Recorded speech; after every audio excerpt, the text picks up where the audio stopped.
성경의 마지막 책이 말라기입니다.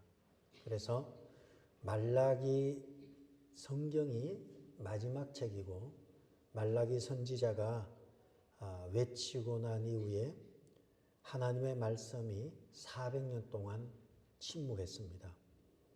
구약의 마지막 선지자가 여호와께서 말라기를 통하여 이스라엘에게 말씀하신 경고라 이렇게 하면서요. 여호와께서 가라사대 이렇게 외쳤던 선지자가 마지막 외치고 400년의 침묵을 깨고 예수님 시대가 왔고 예수님 시대에 당대의 탁월한 설교자 세례 요한이 광야에서 외치기 시작하였습니다. 마지막 선지자는 하나님의 말씀을 전하는 자죠. 마지막 하나님의 말씀이 주어지고 나서 400년 동안 침묵을 하였습니다. 그리고 세례 요한이 나타나서 광야에서 외치면서 첫 마디가 회개하라 천국이 가까웠다 이렇게 외쳤고요. 예수님도 첫 번째 말씀이 회개하라 천국이 가까웠다.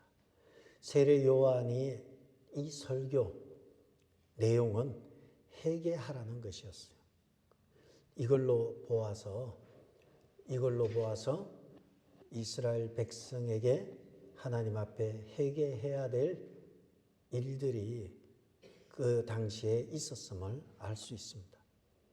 또한 세례 요한을 통해서 알 수 있는 것은 400년 만에 하나님의 말씀이 다시 들리기 시작했다는 것이고 두 번째는 세례 요한이 외치면서 영적인 부흥이 일어나기 시작했다는 것입니다.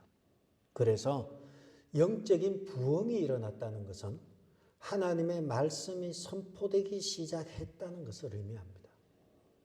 부흥은 하나님의 말씀과 함께 역사하지 하나님의 말씀이 없는 부흥은 일어난 적이 없어요. 종교개혁은 종교개혁은 하나님의 말씀에 의해서 일어났지 말씀 없이 일어나지 않았습니다.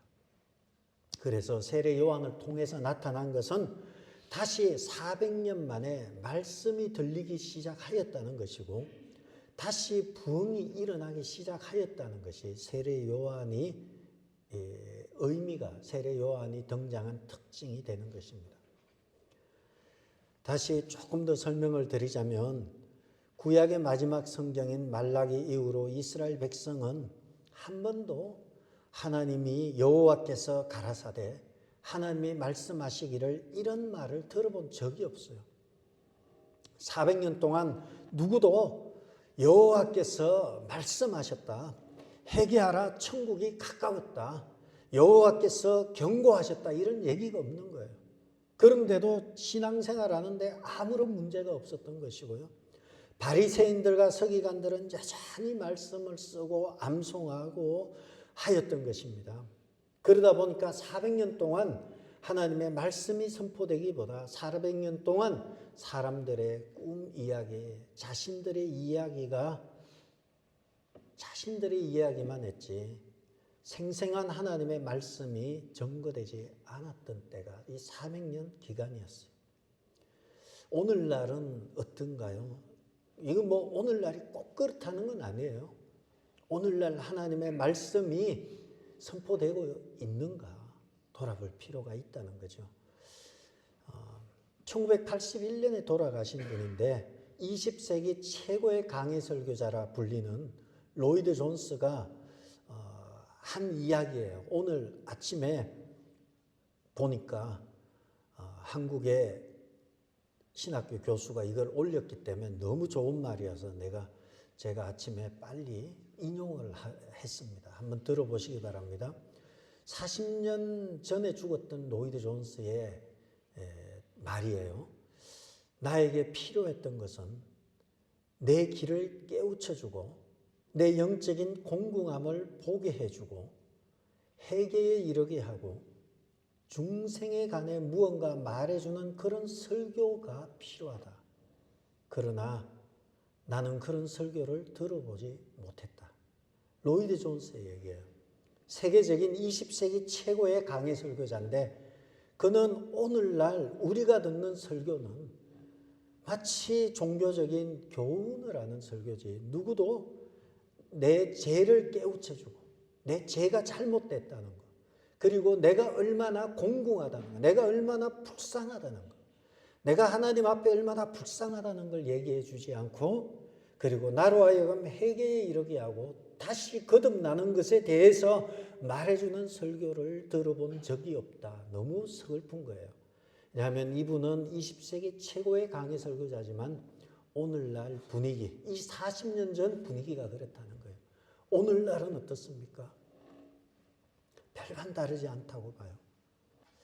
어쨌든 우리에게 중요한 것은 세례 요한의 외침 첫 번째는 하나님의 말씀이 다시 선포되기 시작했다는 거예요. 이것은 굉장히 중요해요. 하나님의 말씀이 선포되기 시작하면 이어서 나타나는 것이 부흥이 나타나요. 평양의 대부흥운동이나 또 종교개혁운동이나 1700년대 영국의 부흥운동이나 1900년대 미국의 부흥운동은 한결같이 말씀이 선포되기 시작하면서 부흥이 동시에 일어났던 것이지 말씀 없이 부흥은 일어나지 않았어요. 세례 요한은 400년 만에 나타나서 회개하라 천국이 가까웠다 하면서 말씀이 선포되고 부흥이 일어났던 것입니다. 이스라엘 백성의 부흥운동도 사실은 450년 만에 일어났던 것이에요. BC 450년경에 이스라엘에 에스라라는 학사, 제사장이 있었고요. 느헤미야라는 총독이 있었어요. 이들이 바벨론의 포로에서 풀려나서 예루살렘으로 돌아와서 그들은 돌아오자마자 성벽을 재건하고 문짝을 달고 그 성전을 건축하고 그들이 한 것은 하나님 앞에 회개하자. 그리고 그들이 모여서 함께 말씀을 듣고 함께 기도하면서 은혜 받아 울고 금식하면서 이렇게 하였을 때 느헤미야가 그들에게 이렇게 얘기를 하죠. 느헤미야가 이렇게 말하죠. 이날은 주의 성일이니 근심하지 말라. 여호와로 인하여 기뻐하는 것이 너희의 힘이니라. 이제 근심하고 울고 금식하고 이런 거 하지 말고 기뻐하라는 거예요. 이러한 영적인 부흥이 450년 전에 일어났는데 그것이 예수님 때에 세례 요한에 의해서 또다시 일어난 것입니다. 그러므로 세례 요한의 등장은 다시 말씀으로 돌아가는 것이고 그리고 이것이 부흥으로 이어졌던 것입니다. 많은 사람들이 유대 광야로 모여들었습니다. 세례 요한이 외치는 것을 듣고자 광야로 모여들었는데 그날도 많은 사람이 모였어요. 그런데 그 모인 사람들 중에 한 분이 예수님이 계셨어요. 예수님도 그날 세례 요한의 설교를 들었어요.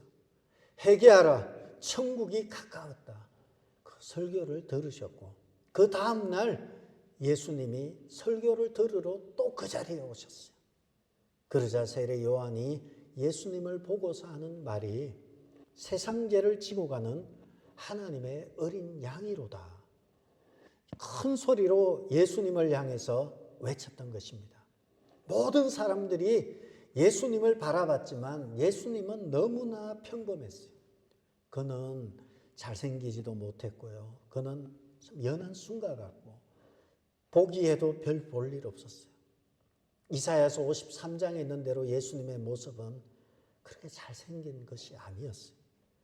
평범한 예수님을 보면서 세례 요한이 큰 소리로 외친 거예요. 보라, 세상 죄를 지고 가는 하나님의 어린 양이다. 이렇게 외쳤던 것입니다. 어린 양이 무슨 의미가 있나요? 어린 양은 우리 출애굽기에서 보면 이스라엘 백성이 애굽에서 탈출해 나올 때 하나님께서 10가지 재앙을 내리셨습니다. 온 땅에 애굽에 10가지 재앙을 내리셨는데 마지막 재앙은 애굽 땅에 있는 모든 짐승과 모든 사람들을 포함한 초태생 모든 장자들은 다 죽이겠다는 거예요. 궁에 있는 왕으로부터 제수에 이르기까지 모든 장자가 죽고 모든 짐승의 첫 번째 태어난 것이 죽는 이러한 심판을 내리는데, 이 심판에서 이스라엘 백성들에게만 어린 양들을 잡아서 그 피를 문 기둥에 바르고 문 설주에 바르고 그 고기를 먹으라는 거예요. 그러면 그 집은 재앙을 내리지 않고 넘어가겠다는 거예요. 유월절처럼 유월하겠다는 거예요. 패스오버 하겠다는 거예요. 그날 밤에 애굽의 모든 장자들과 모든 첫 태생은 다 죽었습니다. 이스라엘 백성들은 그러나 한 명도 죽지 않고 살았습니다. 그것은 어린 양의 피를 문 좌우와 설주에 발라서 그 피가 있는 집은 하나님의 진노가 넘어갔기 때문입니다. 이스라엘 백성에게 어린 양은 생명을 주었던 양이었고, 이스라엘 백성에게 이 어린 양이 피가 묻혀져 있는 집만 재앙에서 벗어날 수 있었던 것입니다. 그런데 지금 예수님을 보면서 세례 요한이 외치는 말이, 보라 세상 죄를 지고 가는 하나님의 어린 양이로다. 세상의 모든 죄를 다 짊어지고 그 예수의 보혈을 문 좌우와 설주에 바르고 우리의 이마에 바르고 우리의 머리 끝에서 발끝까지 바르면 모든 재앙이, 죄와 사망이 벗어나는 이러한 복을 누린다는 거예요. 그래서 세례 요한은 세상 죄를 지고 가는 하나님의 어린 양이다, 이렇게 외쳤던 것입니다. 세례 요한은 이때까지만 해도 예수님이 메시아이라는 걸 몰랐어요. 예수님이 저 중에 있다는 걸 몰랐어요. 그런데 주님께서 세례 요한에게 알려주셨던 거예요.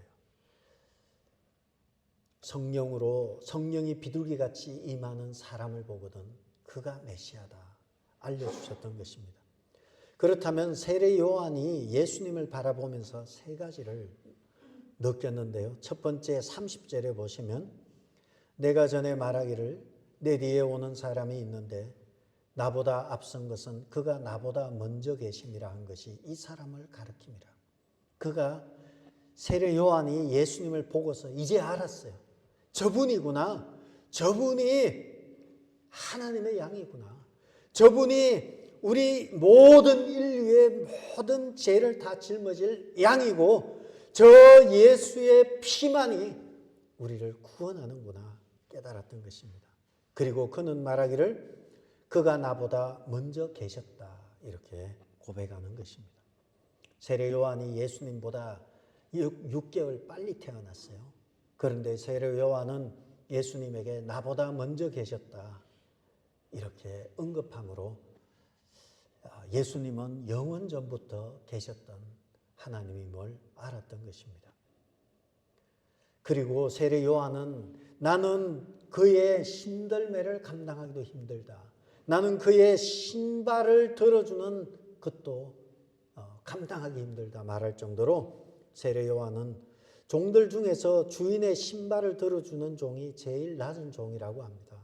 세례 요한은 나는 예수님의 신발을 시중 들 수 없을 정도로 나는 비천하고 저분은 높은 분이다. 그리고 그는 고백하죠. 나중에 보면 그는 흥하여야 하겠고 나는 쇠하여야 하리라.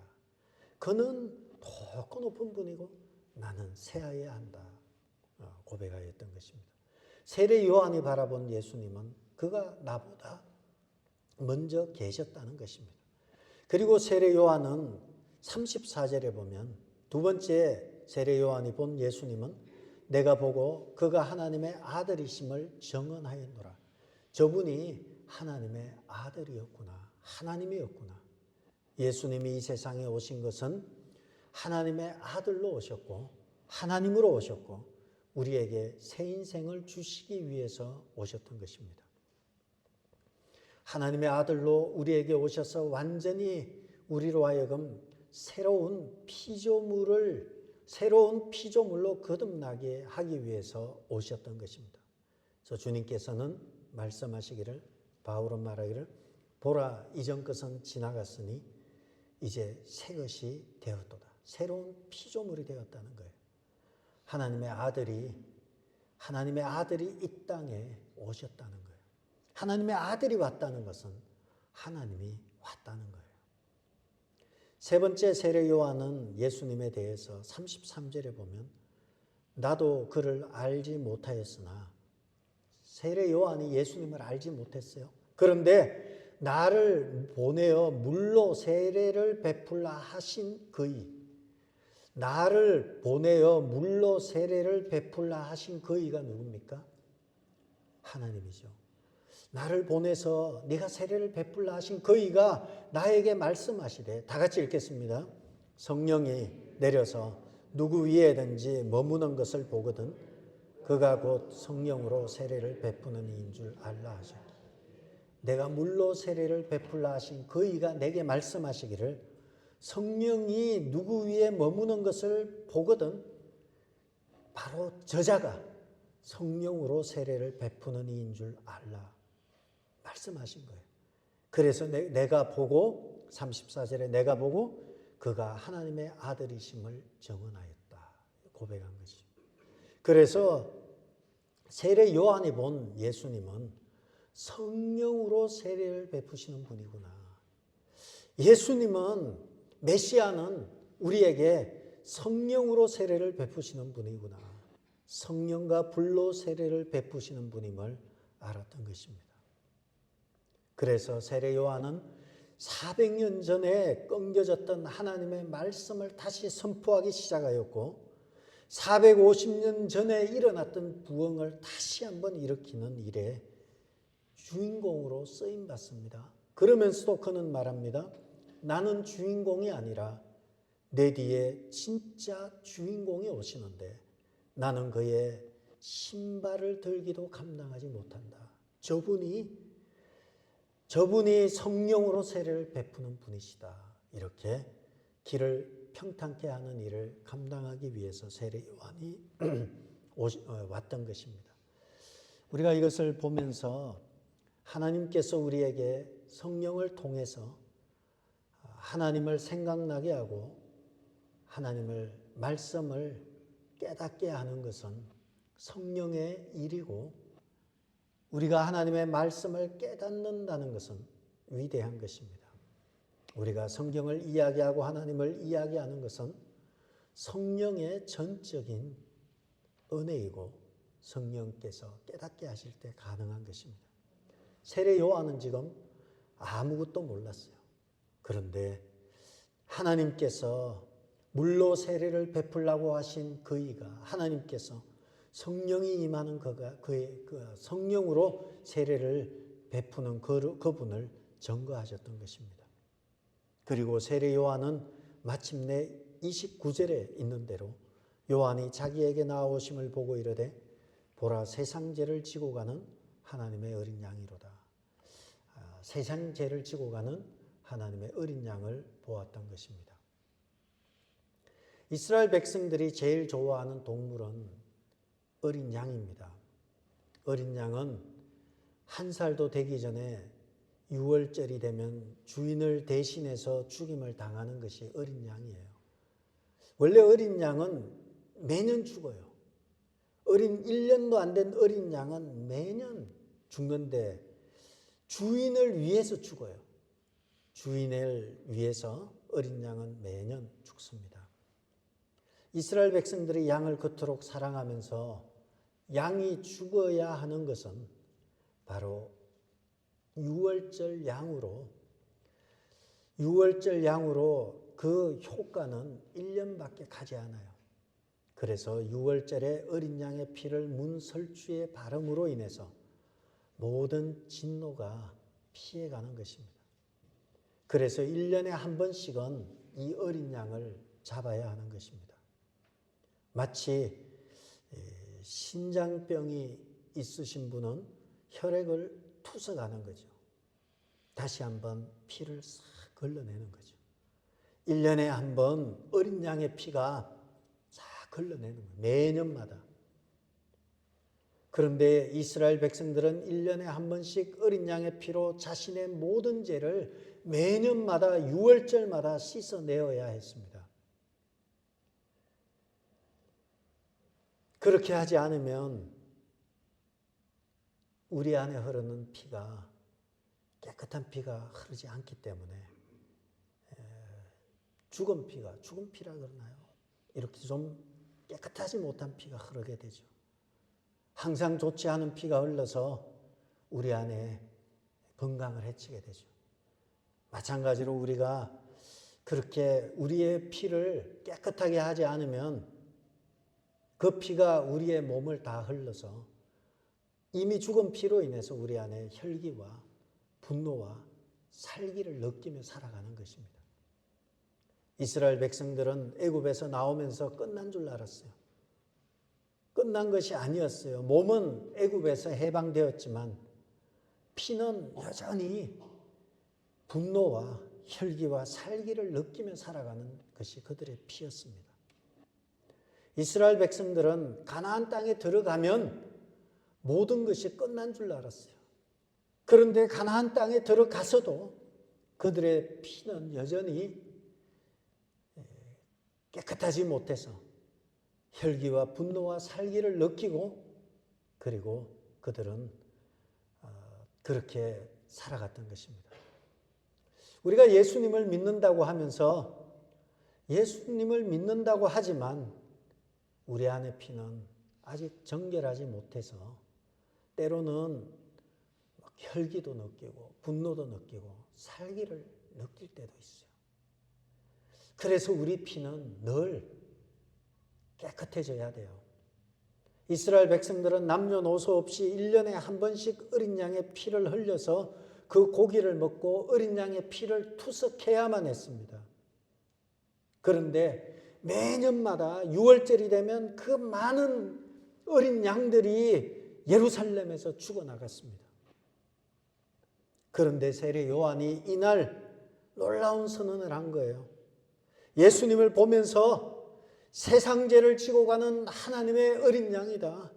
저 어린 양은 매년 드리는 어린 양이 아니라 저 어린 양은 영원히 단번에 우리 죄를 싹 없애버리고 다시는 투석이 필요 없고 다시는 어린 양의 피가 매년 필요 없는 그 영원히 우리의 죄를 다 씻어내는 어린 양이구나.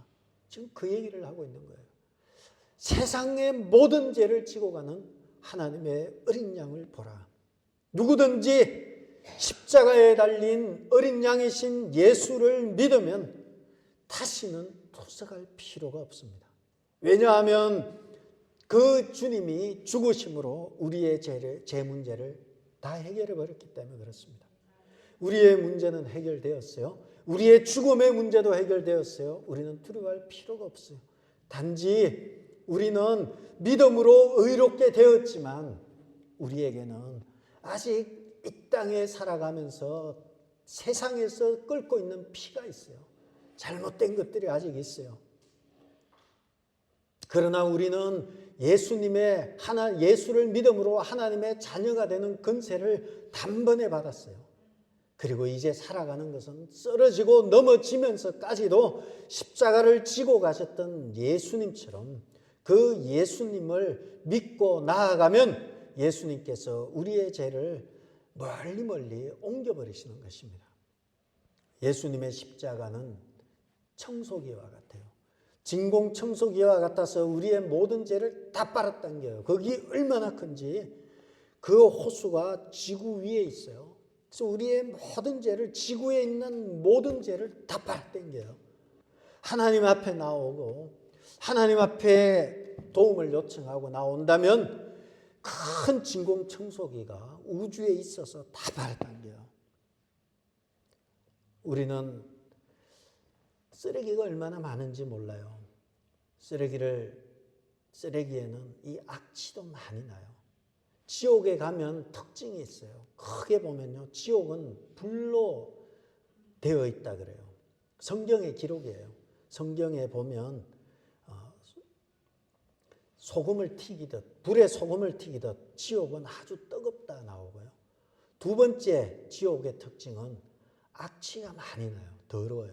왜냐하면 진공청소기에 세상의 죄를 다 끌고 가버린 거예요. 그래서 진공청소기 안에 악취가 그렇게 더럽게 나는 거예요. 우리도 세상에서 우리도 모르는 온갖 죄의 악취가 차고 넘칩니다. 그러나 우리는 예수를 믿음으로 죄와 사망에서 해방된 거예요. 우리 예수 믿는다고 하지만 악취가 얼마나 나는지 몰라요. 그러나 예수를 믿기 때문에 더 이상 죄가 없다고 본 거예요. 믿음으로 의롭게 보는 거예요. 그러나 안 믿는 사람은 악취가 그대로 나요. 세상의 냄새와 악취와 썩은 내가 나요. 우리도 똑같아요. 그런데 예수를 믿음으로 우리에게는 향기가 나요.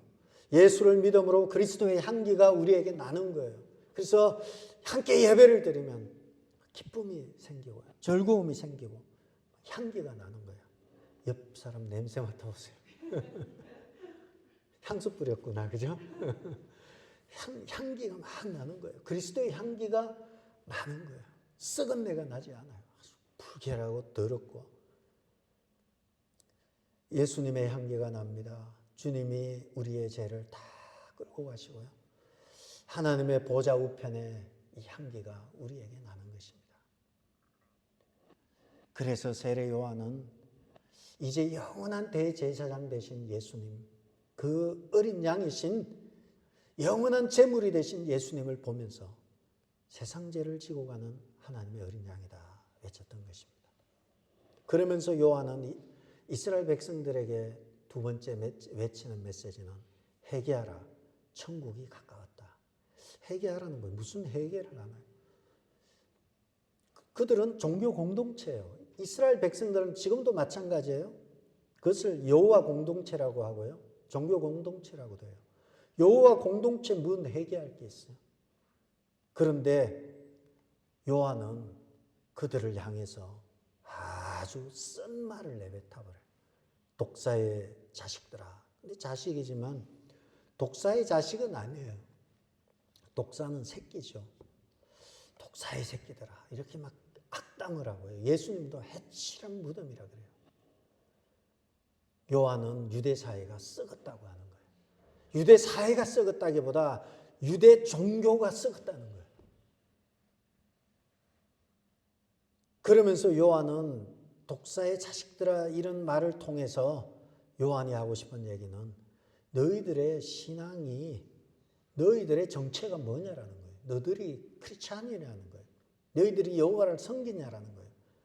너희들은 종교의 탈을 뒤집어 쓴 종교적인 장난질을 하는 거 아니냐라는 거예요.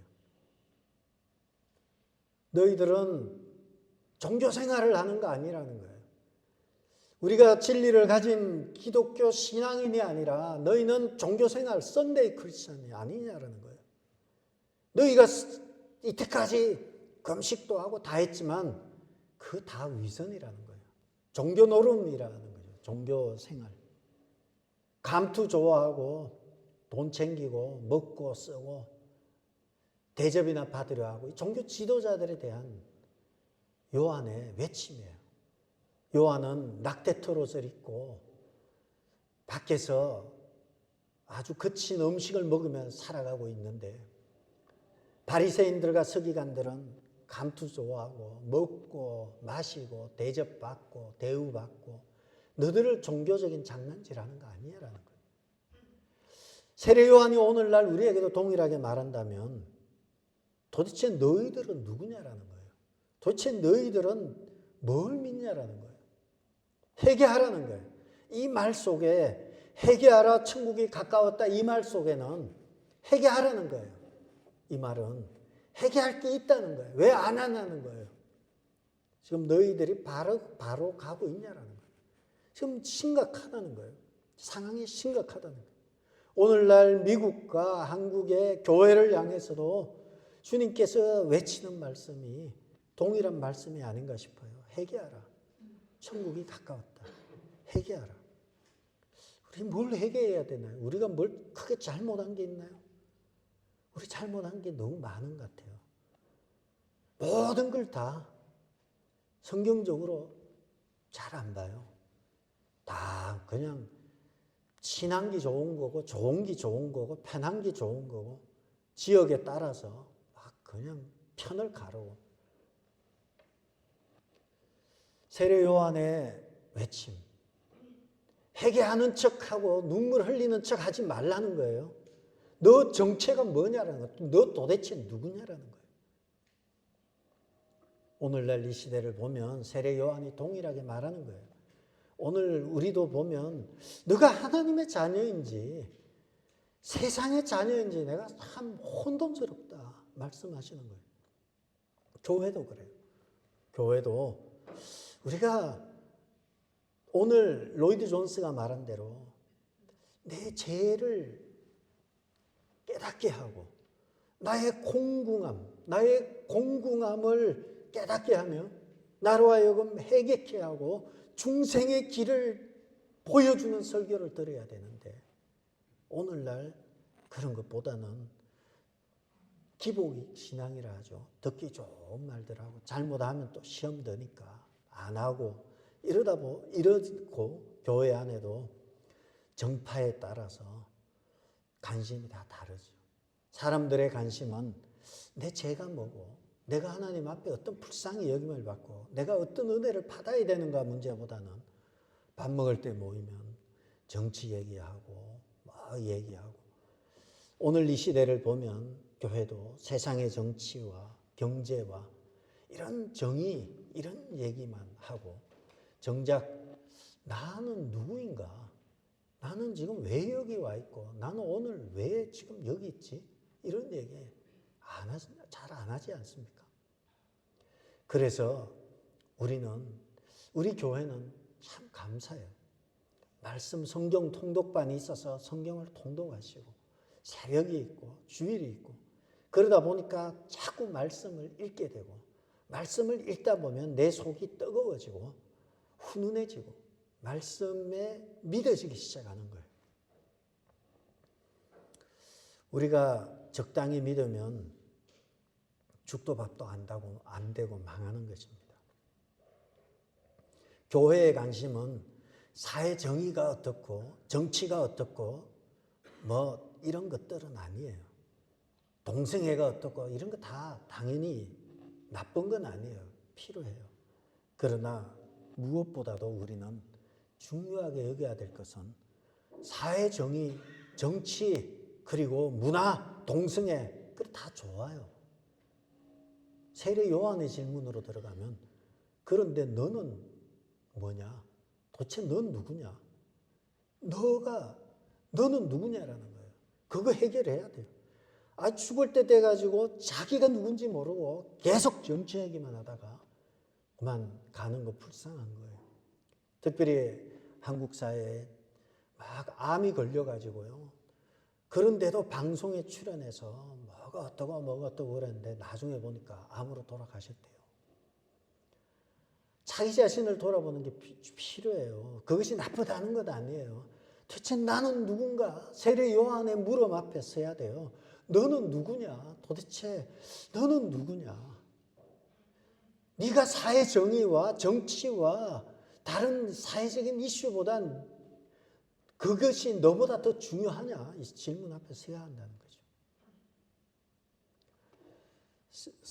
세례 요한은 나에게 물로 세례를 주라고 하신 그이가 성령이 임하는 그분이 성령으로 세례를 주실 분이라는 하나님의 말씀을 받고요.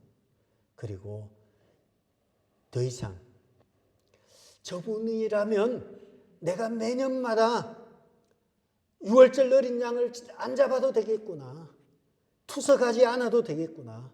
저분은 죄를 1년이 아니라 영원히 소멸해 주실 분이라는 것을 알게 되고 그것을 알게 될 때 우리에게 영적인 부흥이 일어나기 시작하는 것입니다.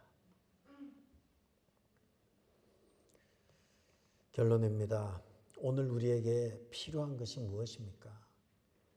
오늘 부활주일이에요. 부활 주일날 부활하신 것 중요하죠. 그분이 부활하신 것 중요한데 그분이 하신 것도 중요해요. 그분은 우리의 죄를 위해서 이 땅에 오셔서 우리의 모든 죄를 자기 몸에 다 쏟아부었어요. 십자가에서는 인류의 모든 하나님의 진노가 십자가에 막 퍼부은 거예요. 십자가에서 예수님은 인류의 모든 죄를 자기 몸에 다 감당한 거예요. 모든 죄를 다 감당한 거예요. 얼마나 고통스러웠으면 주님은 그곳에서 엘리 엘리 라마 사박다니 나의 하나님 어찌하여 나를 버리셨나이까. 하나님의 사랑이 부어지고 하나님의 사랑이 깨닫게 되면 우리에게는 말할 수 없는 에너지가 나오게 되고요. 찬양이 나오게 됩니다. 하나님의 사랑이 물 붓듯이 부어지게 되면 하나님이 얼마나 위대하시고 예수 믿는 것이 얼마나 위대한 것이며 지금 우리가 예배 드리는 것이 얼마나 위대한 것인가를 깨닫게 되면요. 그 뒤에는 정치가 어떻고 사회가 어떻고 돈이 어떻고 죽는 걱정이 어떻고 이런 걱정이 다 떠나버려요. 왜냐하면 압도적인 은혜 앞에는 우리의 근심거리는 사라져버리기 때문에 그럽니다. 그러므로 압도적인 은혜가 무엇인가 하면 압도적인 은혜는 십자가의 사랑이에요. 하나님이 나를 위해 죽으셨구나. 하나님이 나를 사랑하시는구나. 이것이 정리가 되면 모든 게 두렵지 않아요. 거지 같아도 두렵지 않고요. 없어도 두렵지 않고요. 가난해도 두렵지 않고요. 이런저런 문제가 있어도 두렵지 않아요. 왜냐하면 너무너무 기쁜 거예요. 온 땅이 다 내 것 같고요. 온 천지가 다 내 것 같아요. 그래서 이 주어지는 것들이 그 염려가 되지 않아요. 그래서 여러분 하나님 오늘 우리에게 필요한 것은 하나님의 사랑이 압도적으로 물 붓듯이 부어지는 것입니다. 하나님의 사랑이 여러분에게 강수같이 부어지기를 주의 이름으로 축복합니다. 두 번째 결론은 예수님은 성령과 불로 세례를 주실 분입니다. 예수님은 우리에게 성령으로 세례를 주시는 분이 바로 저분이다. 그러므로 성령은 예수 그리스도의 영입니다.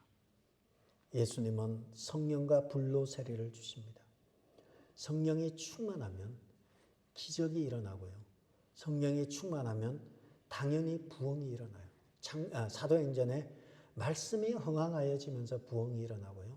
성령이 부어지면서 부흥이 일어났습니다. 말씀과 성령은 교회의 큰 기둥이에요. 그래서 말씀과 성령이 힘있게 부어지는 것입니다. 소문에 의하면 전 세계에서 가장 부흥이 일어날 만한 장소가 있다는 얘기를 들었습니다. 어딘가 이렇게 생각을 해보니까 뉴저지이고 뉴저지의 리브엣지래요. 여러분 하나님의 성령이 물 붓듯이 여러분에게 우리 교회에 부어지기를 축복합니다. 성령이 부어지면 죄를 다 태워버리고 성령이 부어지면 마귀의 근세를 깨뜨려버리고 성령이 부어지면 모든 옳지 않은 것들을 다 불살라버리고 깨뜨려버립니다. 오늘 우리 주의 성령이 여기 임하여서 여러분에게 있는 근심, 걱정과 문제들이 다 깨어지고 해방되기를 주의 이름으로 축복합니다.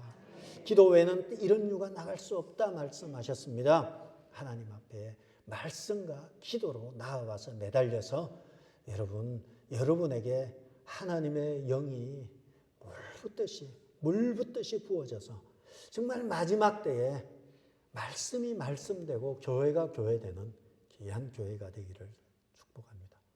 마지막으로 성도 여러분, 우리 속에 성령의 기름이 흥건히 부어지기를 축복합니다. 돈으로 천국 가는 거 아니고요. 명예와 또 권력으로 천국 가는 거 아닙니다. 오늘 우리에게, 바로 나에게, 여러분 각자에게 성령의 불이 붙어서 작은 불이 큰 불이 되어서 큰 대부흥의 역사를 만드는 일에 저와 여러분과 우리 교회가 쓰임 받기를 축복합니다. 그래서 마지막 때에 하나님의 성령이 이 리브엣지에 바로 여기에서부터 계속해서 이것이 기름이 석유불 있잖아요. 부면 조금씩 석유가 들어가서 밑에 깔려서 그것이 불이 되는 거예요. 여러분 각자의 불의 심지에 석유가 성령이 조금씩 쌓여서 함께 뭉쳐 놓으니까 확 불이 붙어서 지역을 다 태워버리는 그러한 역사가 여러분을 통해서 우리 교회를 통해서 나타나기를 다시 한번 축복합니다. 기도하겠습니다. 아버지 하나님, 우리에게 하나님의 사랑이 압도적으로 물 붓듯이 우리에게 부어지게 도와주옵소서. 예수 그리스도의 십자가의 사랑을 체험하게 도와주시옵소서. 무엇보다도 세상 죄를 지고 가는 하나님의 어린 양, 나의 죄, 내가 죽어야 될 그 십자가의 현장에서 내 대신 죽으신 주님을 생각하고 주님의 사랑과 주님의 사랑, 그 압도적인 사랑 앞에 굴복하고 사랑을 체험하고 성령의 충만함으로 승리하는 복되고 귀한 성도들과 교회 되게 도와주옵소서. 예수님의 이름으로 기도드렸습니다.